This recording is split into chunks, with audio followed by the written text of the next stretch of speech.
దారే లేని ఊరు ఉంటది, కరెంట్ లేని ఊరు ఉంటది, నీళ్లు కూడా లేని ఊరు ఉంటది. కానీ గుడి లేని ఊరిని ఎక్కడన్నా చూశారా? ఉండరా ఉండదు కదా.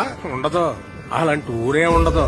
ఎందుకో తెలుసా? ప్రతి గుడిలోని దేవుడు ఉంటాడని కాదురా, ఆ గుడి ఆ దేవుడిగా చెప్పాలని, ఆ కథ మనకు గుర్తుండిపోవాలని కడతారా.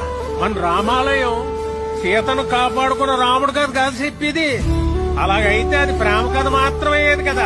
ఆహా, రాముడి సమస్య తనదనుకున్న హనుమంతుడి కథ.